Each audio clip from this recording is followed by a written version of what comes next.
여러분 반갑습니다. 이 예배를 들으시는 여러분 모두에게 살아계신 우리 주님의 은혜와 평강이 가득 넘치기를 먼저 축복합니다. 이 시간 저는 한국교회 성도들이 좀 잘못 이해하고 있거나 왜곡되게 알고 있는 성경의 본문 중에 하나를 여러분들과 함께 나누고자 합니다. 그 하나가 오늘 방금 읽었던 마태복음 6장 11절에 언급된 일용할 양식을 달라라는 이 기도에 관한 것입니다.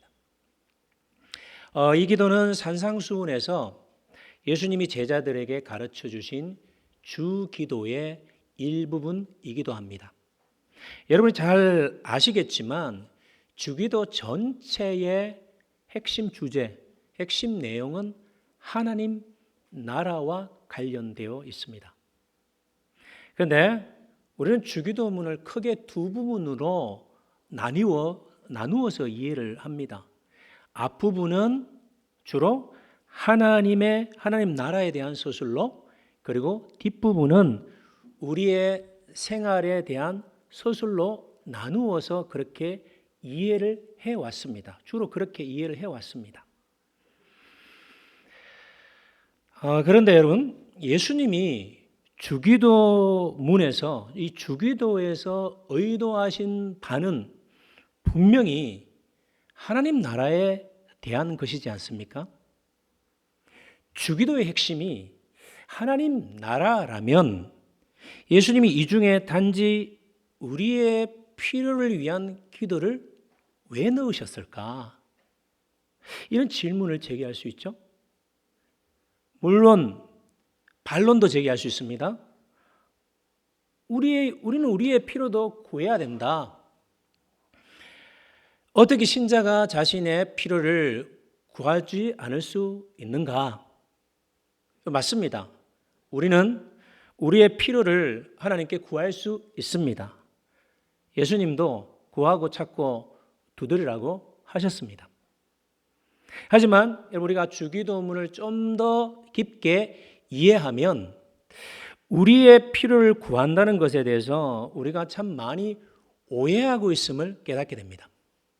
예를 들면 우리가 주로 일반적으로 이해하고 있는 일용할 양식을 주시옵고, 이 기도는 하나님, 오늘 얼마의 돈이 필요합니다. 하나님, 직장 주십시오. 먹고 살아야 됩니다. 하나님, 아이들 학원 보내려면 얼마의 돈이 필요합니다. 수입이 필요합니다. 네. 오늘도 장사할 때 필요한 수익을 얻을 수 있게 해 주십시오. 여러분, 이렇게 기도하는 것이 일용할 양식을 구하는 기도일까요?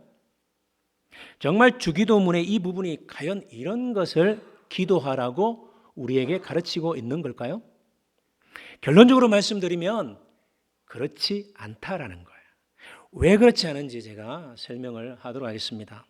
먼저 우리가 좀 생각해 보아야 할 부분은 마태복음 6장 전체에 나타난 문맥의 기조입니다.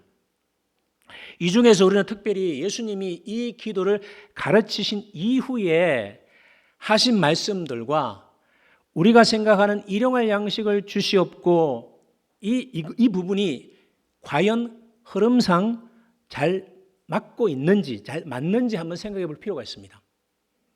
여러분, 성경을 올바로 해석하기 위해서는 그냥 그 한 구절만 보는 것이 아니라 항상 뭘 봐야 되냐 하면 문맥과 흐름을 살펴보아야 됩니다. 그래야만 바른 해석을 이끌어낼 수가 있습니다. 성경도 일종의 문학 작품이거든요.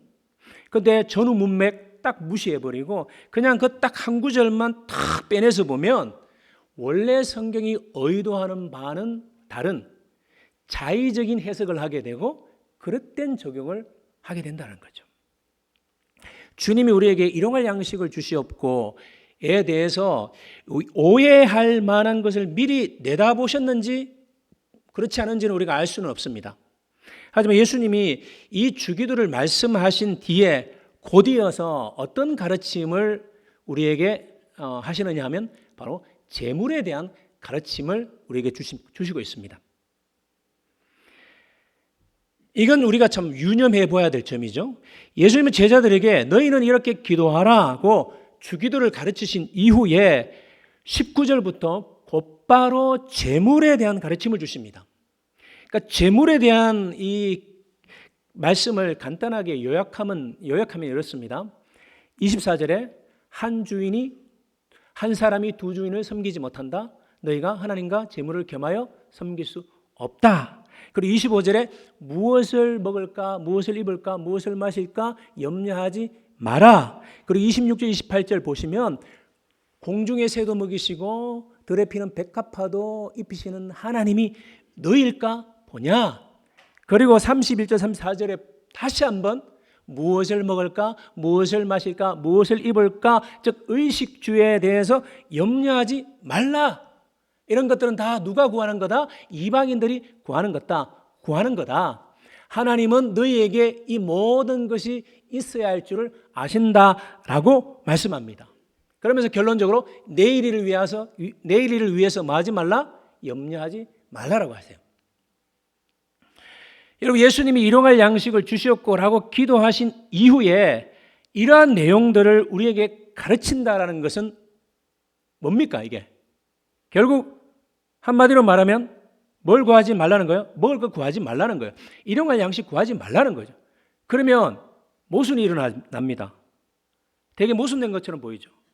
주님은 일용할 양식을 구하라고 해놓고 뭘 먹을까? 구하지 말라는 거예요. 그런 거 구하지 말고 너희가 구해야 될 건 뭐라는 겁니까? 하나님의 나라와 하나님의 그의 나라와 그의 의를 구하라.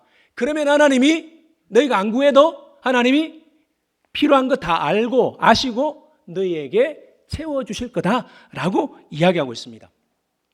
한마디로 일용할 양식 먹을 거 구하지 말라는 거예요. 오히려 그것을 걱정하며 구하는 자들을 향해서 이렇게 말하죠. 공중의 새도 먹이시고 덜풀도 입히시는 하나님께서 너희일까 보냐. 그러면서 하시는 말씀이 뭐예요? 이 믿음이 뭐한 자들아? 적은 자들아 라고 책망을 하세요. 이건 분명히 앞에 가르침과 좀 모순이 되지 않습니까? 여러분, 많은 사람들이 예수님이 일용할 양식을 주시옵고라고 이 기도를 말씀하셨을 때 자신의 필요를 구하는 기도에 대한 정당성을 이 부분에서 찾으려고 합니다.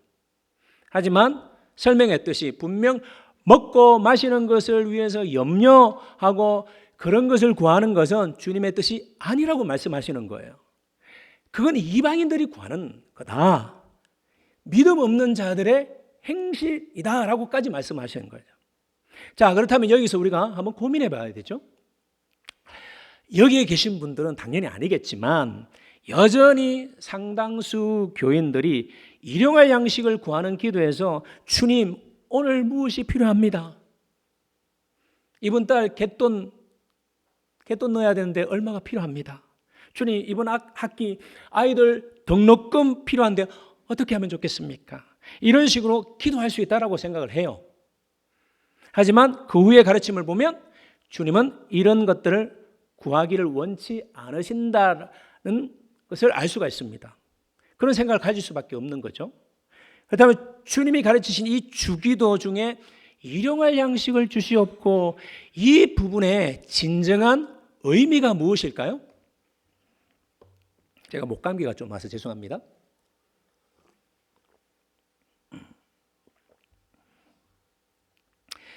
여러분, 만약에 일용할 양식이 우리의 필요에 대한 기도라면 왜 주님이 하필이면 일용할 양식을 구하라고 하셨을까요? 일용할 양식은 말 그대로 하루 먹을 양식입니다. 그날 먹을 양식, 하루치 양식입니다. 이게 필요에 대한 기도라면, 우리의 필요에 대한 기도라면 주님은 굳이 번거롭게 일용할 양식을 구하라고 가르치기보다는 어떻게 하는 게 나아요? 한 달 먹을 양식, 아니 1년 먹을 양식, 아니 평생 먹을 양식을 풍족하게 구하라고 가르치는 게 더 나을 겁니다. 아마도 많은 분들이 이 기도를 더 좋아할 거예요. 왜요? 우리는 이 땅에서 가능하면 쓸 것을 많이 가지기를 원하기 때문에 그렇습니다. 하지만 주님은 우리에게 생활에 필요한 제반 모든 것을 구하라고 가르치시기보다는 일용할, 즉 그날 먹을 음식, 영어로 말하면 daily bread, 이걸 구하라고 가르치고 있다는 겁니다. 이 말의 진정한 의미가 무엇일까요? 여러분, 주님이 일용할 양식을 주시옵고 라고 기도하셨을 때 이 표현은 구약에서 나온 겁니다. 분명합니다. 자, 이 구절이 어디에서 나왔느냐 하면 출애굽기 16장 4절 한번 볼까요? 한번 띄워주시겠습니까? 제가 부탁한 구절. 자, 같이 한번 읽어보겠습니다. 시작. 그때 여호와께서 모세에게 이르시되 보라. 잠깐만요. 16장 4절. 구절이 좀 다른가요? 제가 읽어드리겠습니다. 그때 여호와께서 모세에게 이르시되 보라, 내가 너희를 위하여 하늘에서 양식을 비같이 내리니 백성이 나가서 일용할 것을 날마다 거둘 것이니라. 일용할 양식을 날마다 거둘 것이니라. 그러면 여기서 일용할 양식은 뭐라는 걸 우리가 알 수 있죠? 만나라는 것을 알 수 있죠. 하나님이 만나를 한없이 쏟아 부어 주신 후에 그 다음에 너희 먹을 만큼 알아서 가져가라고 하시지 않았어요. 만나는 매우 엄격하게 당일의 분량만 거두도록 제한되었습니다. 모세는 아침까지 이것을 남겨두지 말라고 했어요. 그 다음 날까지 남겨두지 말라고 했습니다. 그런데 모세의 말을 듣지 않는 사람들이 그걸 그 다음 날까지 남겨두니까 어떤 문제가 일어났죠? 벌레가 먹고 냄새가 나서 먹을 수가 없는 거예요. 하나님의 말씀을 어겨서 모세가 화를 내지 않습니까? 여러분, 우리가 여기에서 질문을 던져봐야 돼요. 왜 하나님은 만나를 일용할 것으로 주셨을까? 이 질문에 대한 답을 찾으려면 답은 성경에 다 있거든요. 성경에 대한 질문은 성경에서 찾으면 됩니다. 자, 하나님이 만나를 주신 이유를 알아야 되겠죠. 그 이유가 신명기 8장 3절에 나와 있습니다. 한번 보시겠습니다. 같이 한번 여기에 신명기 8장 잠깐만요. 신명기 8장 3절인데 바뀌었네요. 자, 같이 한번 읽겠습니다. 시작.